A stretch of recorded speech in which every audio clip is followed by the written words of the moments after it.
E eu te pergunto como pastor, assim, para você, qual que é a importância agora pensando em pregação, sei lá, em como que a igreja vai se direcionar em determinado, acho que você pensa no planejamento anual ou em 2 anos, como é que vai, e aí você tem uma vocação muito grande com jovens, sempre teve esse jeito jovial, e jovial é uma palavra que eu não gosto porque ela nega o próprio sentido, porque é só a gente antiga que usa ela. Mas assim, você comunica muito com jovens. Como é que é isso em termos assim de pastorear as pessoas no sentido de ensinar, de direcionar no contato com a cultura que nos cerca, para fazer série de... E aí qual que é o limite disso? Pô, eu vou pregar vestido de Chapolin, eu vou fazer o La Casa de Papai, como o pessoal brincou e fez em alguns lugares.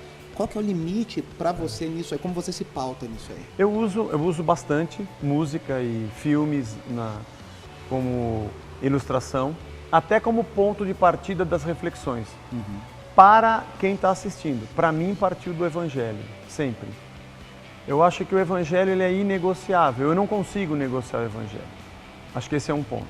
O segundo é que eu estou muito preocupado no resultado que isso vai causar na vida das pessoas e não quantas pessoas vão vir para a igreja.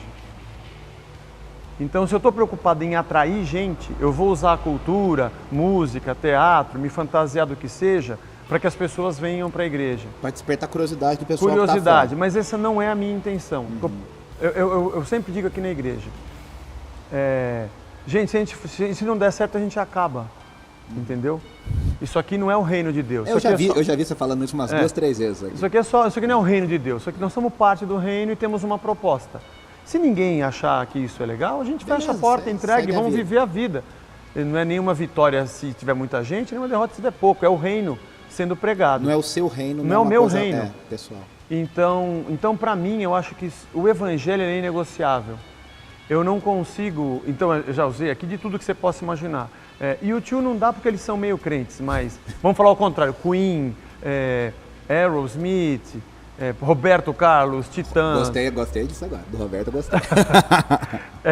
Quando eu preguei sobre Filipenses 4, aprendi a viver contente em toda qualquer situação, né, 4:10 em diante. Eu falei, é preciso saber viver. A gente cantou música essa. Demais. E o povo cantou a plenos pulmões. Mas é interessante porque qual que é o meu ponto? É de dizer para as pessoas que o Evangelho é muito mais vivível do que elas imaginam. Muito mais no cotidiano. Né? Porque está em todos os lugares. Olha o que esse cara está falando, está aqui na Bíblia. E na Bíblia tem muita profundidade. Talvez ele mesmo não percebeu, ou ele não saiba, ou ele ouviu isso na tradição cristã dele, católica da vida. Mas está lá. E aí eu sempre tomo aquilo, eu não quero dizer que aquilo é santo por causa do Evangelho. Eu quero dizer que o Evangelho é santo e puro porque ele está em todos os lugares. Eu acho que esse vetor é ao contrário. Eu não estou tentando fazer a pessoa amar o mundo porque ela viu o Evangelho em partes ali. Eu estou querendo que ela mergulhe no Evangelho percebendo que ele está em todos os lugares. Porque o Evangelho para mim é fonte e destino da vida da gente. Então, se isso for inegociável, qualquer exemplo que eu tiver de teatro, de música, de filme, de livro, de autor, de filósofo que eu possa citar, ele é apenas uma amostra de que o Evangelho é a base da nossa vida e deve ser abraçado dessa forma. Então, para mim, esse é o ponto. Partindo disso, de tudo a gente tem. Então, outro dia eu passei, vira e mexe eu coloco um Toy Story, algum trecho, né? Eu lembro que tinha um casal aí de visitantes que no domingo seguinte voltaram e tinha passado um trecho do Toy Story 3. E aí ele veio com o filhinho... Toy Story 3 é demais. É demais, eu choro sempre. Eu também, no final do filme eu sempre choro. Aí ele falou assim, nós estamos vindo aqui agora, tal, faz um mês que a gente está aqui, que legal. Estamos chegando, nosso filho amou. Ele até não quis ir no departamento infantil, porque ele falou, eu quero ir naquela igreja que passa desenho. Ele falou assim, não filho, não é... Mas ele veio no domingo seguinte e não tinha desenho. Eu falei, não é todo domingo que tem desenho. Agora tem que... Esse é muito legal. Tinha Forrest Gump, tinha outra coisa. Esses dias eu preguei lá na igreja e eu estava falando sobre o segredo do contentamento.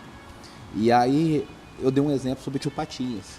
Eu cresci lendo Tio Patinhas, coleciono Tio Patinhas. Só não coleciono mais porque a Editora Abril faliu essa parte dos quadrinhos. Estou esperando alguém pegar. Mas eu colecionava até pouco tempo atrás. E eu falei sobre isso, né? Que eu aprendi muita coisa com o Tio Patinhas, sobre geografia, história geral e tal. Mas que uma coisa era aquela ambição que não tem fim. E falando isso não é bíblico, e fazendo até um contraponto. Sim. E tal. E muita gente, para minha surpresa, muita gente depois vai falar, nossa, eu achei legal, eu nunca tinha pensado nisso. Olha, vou lembrar sempre do Tio Patinhas, vou lembrar disso aí. Quer dizer, você ajuda a criar coisas que fazem parte do dia a dia, da história das pessoas, e que a pessoa fala, que legal, agora eu vou lembrar disso aí. Exatamente. A realidade imagética das pessoas não está ligada diretamente ao Evangelho. Ela está aqui ouvindo 35, 40 minutos por semana uma pregação. É cruel fazer essa comparação. E o dia inteiro, os outros 24/7, 7 dias por semana. Ele vive outra coisa. Ele vive outra coisa. E eu brinco aqui na igreja dizendo assim, eu espero que o dia que você estiver sentado na mesa do aniversário do seu sobrinho, porque você vai. Você não vai deixar de ir porque eu tenho que estar na igreja. Ou que toca música sertaneja. Ou porque toca música sertaneja. E na hora que tocar essa que nós tocamos aqui hoje, você comente que essa música é legal, hein? Fala disso, e você vai mais fundo no significado do que as pessoas entenderam. E elas falam, mas onde você aprendeu isso? Eu falo, na igreja. Ah, na sua igreja toca essa música? Toca.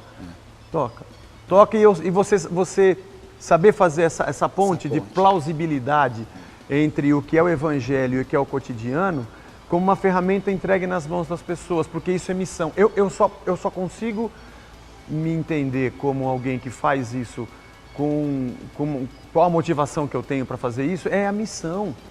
A missão primeira de conseguir formar dentro de cada um Cristo, porque a gente vai ter dores de parto, né?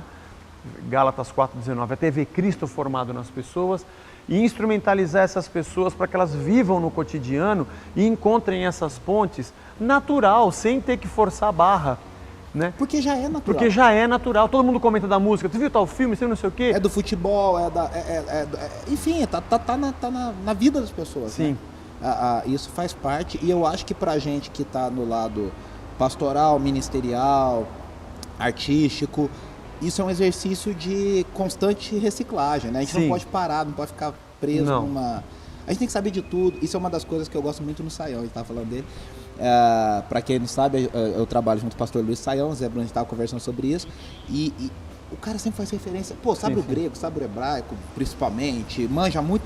Mas sempre faz piadinha com o resultado do futebol. Com o filme que saiu lá, não sei o quê. Com a música. Eu falo, cara, sabe tudo. Tá ligado em tudo. Tá consumindo, de certa forma, para fazer essa leitura. Né? O evangelho numa mão, o jornal na outra. Porque é assim que você consegue comunicar. Acho que uma pregação ou uma canção que ela fica somente dentro daquela realidade religiosa, do âmbito do universo religioso, uma pregação que não tem uma aplicação prática não é uma pregação. Ela é um estudo teológico. Isso. Mas ela não traz uma lição para a vida. Que a pessoa consiga aplicar, né? Uma pregação que é apenas aplicação sem fundamento religioso é uma autoajuda. Sem fundamento filosófico teológico, é só uma autoajuda. As duas coisas elas andam juntas. Por isso eu acho que não existe um limite, porque não há risco. Se eu estou querendo apenas incluir a pessoa na cultura, dizer para ela que ela pode fazer o que ela quiser, para atrair gente, eu sempre estou em risco. Qualquer coisa que eu fizer, qualquer passo que eu der já é um risco. Agora, se eu estou enraizando gente no reino, no evangelho, na missão, dando para ela a paixão da missão, enraizando ela no evangelho, formando Cristo dentro dela, eu não tenho que ter medo. Não há medo disso. Porque é a missão de Deus. Agora você vai dizer assim, no começo, quando nós começamos a igreja, a gente teve muita gente que se desviou. Porque quando você diz assim, olha, eu não precisa me chamar de bispo nem de pastor, pode me chamar de Zé. Quando eu dizia, isso aqui não é um altar. Não é lugar sagrado. Não é lugar sagrado, isso aqui é um palco quando a gente sobe. Não é altar. Nenhum sacerdote subir em cima do altar para falar, não tem. Isso aqui não é altar. Isso aqui, e pode subir qualquer um aqui. Isso aqui não é santo. O dízimo você não dá para negociar com Deus. Não dá para negociar. Aliás, aqui na igreja a gente não tem dízimo e agora não temos nem momento de entrega no culto. Vamos desmontando algumas dessas crendices. Não é errado você ouvir uma música do mundo. Porque não existe mundo e não mundo. Não existe música de Marte, de Saturno. Sabe? Aqui, tudo cresce. O que você precisa é ter fundamento no evangelho. Aí muitas pessoas, pode? E aí... quer dizer que pode? Então, cai na gandaiva. A pessoa estava esperando só uma brecha para você falar assim, pode. Aí alguém falou assim, mas você não acha ruim as pessoas se desviarem? Eu falei assim, elas nunca tiveram ligadas. Claro.